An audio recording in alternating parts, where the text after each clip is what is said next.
Halo Sobat Manhwa, bagaimana kabar kalian? Semoga kalian selalu dalam keadaan sehat. Kali ini kita akan kembali melanjutkan alur cerita seru dari Manhwa Kebangkitan Sang Protagonis Part 6.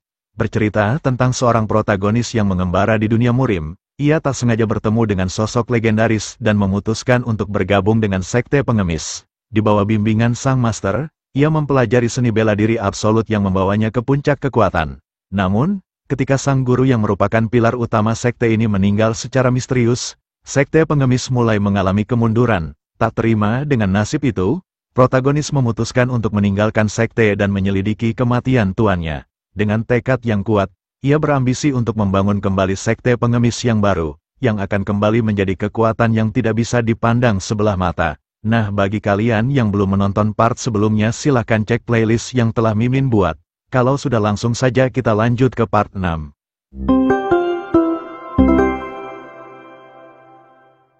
Di part sebelumnya, Huayang menatap tajam ke arah Jono dan meminta Jono untuk mengantarnya ke tempat yang Mosan pemimpin cabang Hunan saat ini. Mendengarnya membuat Jono merasa ragu dan bertanya-tanya apa yang sebenarnya diinginkan Huayang. Ia kemudian tersenyum kegirangan dengan niat jahat di wajahnya. Ia bergumam mengatakan bahwa ini adalah kesempatan yang bagus karena para pengemis akan segera berkumpul, dan jika ia membawa bocah sialan ini maka dia akan menjadi mayat setelah mereka bertemu kepala cabang. Tapi sebelum itu Jono meminta Huayang untuk menunggunya sebentar karena ia harus memenuhi kuota hariannya dulu. Jono berjanji jika Huayang mau menunggunya sebentar saja maka ia pasti akan menyelesaikan ini dengan cepat. Huayang yang penasaran dengan cara mengemis mereka akhirnya setuju mengikuti perkataan Jono. Huayang tersenyum lebar meminta Jono untuk segera memulainya karena ia sangat penasaran bagaimana cara mereka akan menghasilkan uang. Sontak Jono menjadi begitu antusias meminta Huayang untuk memperhatikannya dengan baik-baik. Ia menegaskan bahwa ia akan menunjukkan kepada Huayang cara mengemis yang kelasnya berbeda. Jono seketika terpikirkan hal gila menatap ke arah Huayang dan mengatakan jika ia berhasil melakukannya bolehkah ia menjadikan Huayang sebagai anak buahnya.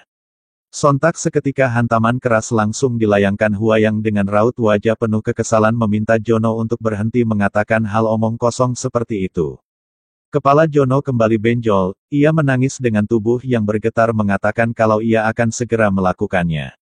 Tapi sebelum itu Jono mengungkapkan bahwa teknik mengemis yang ditunjukkan Huayang sebelumnya itu merupakan gaya intimidasinya pengemis utara. Jono mengatakan kalau metode ini sudah ketinggalan zaman dan hanya akan membuat Huayang dihajar jika terus melakukannya. Huayang menjawabnya kalau itu adalah metode yang diajarkan oleh masternya. Ia sebenarnya sangat tidak menyukainya jadi ia mempelajarinya dengan bermalas-malasan dan setengah hati. Jono mulai kembali ceria dan mengungkapkan bahwa pengemis bagian selatan seperti mereka menggunakan gaya yang halus. Simpelnya ini adalah soal menggunakan otak mereka. Sambil menunjuk beberapa orang di hadapan mereka, Jono mengajari Huayang bahwa sebelum mengemis Huayang harus memilih targetnya terlebih dahulu dengan baik-baik. Jono kemudian menunjuk ke salah satu pria yang berpakaian sutra sebagai pembeda antara yang kaya dan miskin. Dengan penuh percaya diri Jono meminta Huayang agar tidak mengemis kepada orang itu karena pria itu bukanlah orang kaya yang sebenarnya. Jono mengungkapkan bahwa orang yang benar-benar kaya mereka selalu menyembunyikan kekayaan mereka dan yang diperlihatkan hanya melalui aksesoris yang mereka gunakan. Huayang kemudian menunjuk ke salah satu wanita yang menggunakan sebuah aksesoris. Huayang mengatakan kalau sepertinya wanita itu adalah orang kaya karena dia menggunakan aksesoris yang tampak sangat cantik. Melihatnya dengan tegas Jono mengatakan kalau Huayang sangat salah karena orang itu bukanlah orang kaya yang sebenarnya. Dengan wajah polosnya sontak Huayang kembali melayangkan tangannya yang membuat Jono mengerang kesakitan. Jono memegang kepalanya sambil menangis menanyakan mengapa Huayang selalu memukulnya di tempat yang sama, dan lagi pula ia bahkan tidak merasa telah berbuat kesalahan, namun Huayang sama sekali tak peduli dan menyuruh Jono untuk segera melanjutkannya. Jono kemudian menunjuk seorang bocah dan mengatakan bahwa mereka akan menargetkan anak itu dan meminta Huayang untuk memperhatikannya dengan baik-baik. Jono mengambil segumpal tanah dan meminta kedua rekannya untuk bersiap menjalankan operasi mereka. Dengan cepat mereka bergerak dengan lihai melewati kerumunan orang menuju ke arah bocah tersebut. Melihatnya Huayang cukup terkejut dan mengatakan jadi ternyata pengemis di cabang Henan juga mampu menggunakan teknik melangkah. Huayang mengungkapkan bahwa ini cukup mengesankan. Setelah mendekati bocah itu, Jono dengan cepat langsung menempelkan tanah ke bokong bocah itu seolah-olah bocah itu buang air besar di celana. Mereka dengan cepat menunjuk-nunjuk ke arah bocah itu sambil meninggikan suara mereka mengatakan bahwa ada bocah yang buang air besar di sini. Melihat kelakuan mereka membuat Huayang bertanya-tanya apa yang para bajingan itu lakukan terhadap anak kecil. Anak itu segera berlari ke ibunya sambil menangis, sementara ibunya ia merasa malu karena Jono terus berteriak. Ibunya yang malu dan juga kesal segera menutup mulut Jono dan memintanya untuk diam. Dengan senyuman penjahatnya, Jono langsung mengangkat tangannya memberikan kode untuk uang tutup mulut. Tak punya pilihan lain, dengan perasaan malu sekaligus sangat kesal, ibu dari anak itu memberikan sejumlah uang kepada Jono dan menyuruhnya untuk segera pergi. Jono dan dua rekannya segera pergi di mana Jono mengangkat tinggi tangannya ke atas dengan bangga seolah-olah mengatakan bahwa ini adalah kemenangan mereka. Dengan penuh rasa bangga dengan aksinya barusan, Jono menanyakan pendapat Huayang. Jono mengatakan bukankah tadi aksinya sangat luar biasa. Huayang seketika kembali mengangkat tangannya bersiap menabok kepala Jono sambil mengatakan bukankah tadi itu hanyalah trik mengancam seorang bocah. Jono mengungkapkan lagi pula ibu dari anak itu adalah Nona Sawol dari keluarga Baikhon yang merupakan keturunan bangsawan, jadi tidak ada masalah jika mereka sedikit mengambil uangnya. Jono mengatakan jika Huayang memulainya dengan cerita yang sudah biasa tentang kehilangan orang tua seperti yang dilakukan Huayang sebelumnya maka dia mungkin hanya akan langsung ditampar. Jono mengungkapkan sederhananya dalam menghasilkan uang Huayang harus memiliki sebuah alasan dan metode agar orang-orang mau membuka dompet mereka. Mendengarnya Huayang mencoba mencerna perkataan Jono dengan seksama, ia kemudian tersenyum kegirangan dan mengungkapkan bahwa ia terpikirkan sebuah ide tapi mereka harus membantunya. Mereka dengan cepat mempersiapkan semuanya di mana saat ini Huayang dengan senyuman bahagianya duduk di sudut jalan, terlihat beberapa paku ditancapkan pada sebuah kayu yang tepat berada di hadapan Huayang. Huayang membuat sebuah aturan jika ada yang ingin bermain maka mereka bisa membayarnya dengan 1 nyang, dan jika mereka bisa memukul paku yang ada di hadapannya dan menancapkannya dengan dalam maka mereka akan mendapatkan 3 nyang. Melihatnya beberapa orang langsung mulai tertarik dan penasaran ingin mencobanya, menurut mereka ini sepertinya akan mudah.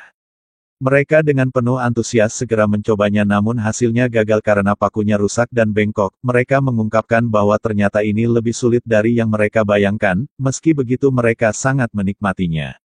Seorang anak pang dengan penuh antusias kemudian maju dan langsung mengayunkan palunya dengan sekuat tenaga sambil meminta Huayang untuk segera menyiapkan uang yang banyak untuknya. Namun setelah melakukannya beberapa kali dengan sekuat tenaga ia sama sekali tak bisa memukul paku itu hingga mentok. Ia merasa kesal dan mengatakan bahwa ini adalah sebuah penipuan, bagaimana bisa pakunya tidak bergerak sedikit pun. Sambil tersenyum Huayang memintanya untuk tetap tenang. Huayang mengungkapkan bahwa ia sama sekali tak melakukan trik curang yang kotor. Huayang langsung mempraktekannya secara langsung memukul paku yang ada di hadapannya dengan santai sambil mengatakan bahwa ia sama sekali tak berbohong. Melihat paku yang tertancap dengan sempurna hanya dengan ayunan santai Huayang membuat anak pang itu merasa semakin kesal namun ia tak bisa berbuat apa-apa. Ia akhirnya pergi dengan penuh kekesalan mengumpat di sepanjang jalan sambil menendang-nendang batu. Hanya dengan setengah jam saja Huayang mampu mengumpulkan cukup banyak uang. Melihat jumlah uang yang mampu dihasilkan Huayang hanya dengan setengah jam itu membuat mereka bertiga sangat takjub dan mengatakan bahwa ini sungguh hebat. Setelah itu Huayang mengganti metodenya, peraturannya masih sama namun kali ini dengan aturan siapapun yang bisa menyentuhnya. Dua pria yang melihat aturan tersebut menghela nafas dan mengatakan bahwa bukankah ini terlalu mudah, mereka ingin melakukannya namun mereka ragu karena yang melakukan taruhan ini adalah seorang pengemis. Mereka mengungkapkan ini akan merepotkan jika mereka memukul pengemis ini dan dia akan kembali lagi. Huayang yang mendengarnya dengan tawa tengilnya meledek mereka dengan mengatakan apakah mereka sebenarnya takut sehingga mereka mencari-cari alasan. Seketika mereka menjadi sangat kesal menatap tajam ke arah Huayang seolah-olah akan langsung menerkamnya.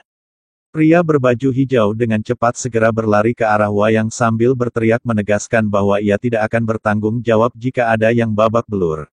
Ia segera melancarkan serangan penuh kekesalan mengayunkan tinjunya ke sana kemari, namun tak ada satupun serangannya yang berhasil mengenai Huayang di mana ini membuatnya semakin kesal dan terus mengumpat.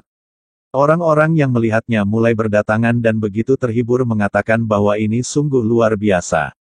Setelah beberapa saat pria itu akhirnya merasa sangat kelelahan dan tak ingin melanjutkannya lagi, ia masih merasa kesal namun tak ada yang bisa ia lakukan, ia bertanya-tanya bagaimana bisa tak ada satupun serangannya yang bisa mengenai pengemis sialan ini. Setelah beberapa jam uang yang dikumpulkan Huayang menjadi sangat banyak dan berkilauan, mereka bertiga benar-benar dibuat gila dan tak percaya kalau Huayang bisa mengumpulkan uang secepat ini. Huayang tersenyum bangga dan mengatakan kalau ternyata mengumpulkan uang tak sesulit itu. Nah, sekian dulu pembahasan kita kali ini. Sang protagonis yang telah mengembara jauh di dunia murim, kini harus menghadapi kenyataan pahit setelah kematian misterius gurunya. Dengan runtuhnya sekte pengemis, dia memutuskan untuk meninggalkan sekte tersebut dan mencari tahu siapa yang ada di balik kematian tuannya. Perjalanan baru pun dimulai, dengan tekad untuk membangun kembali sekte pengemis yang lebih kuat dan dihormati. Tapi, tantangan besar menantinya, apakah dia akan berhasil mengungkap kebenaran dan mengembalikan kejayaan sekte, atau malah terperangkap dalam konspirasi yang lebih dalam? Jangan lewatkan kelanjutan kisahnya. Apa yang akan terjadi selanjutnya? Pastikan untuk subscribe dan aktifkan loncengnya agar kalian tidak ketinggalan cerita menarik selanjutnya.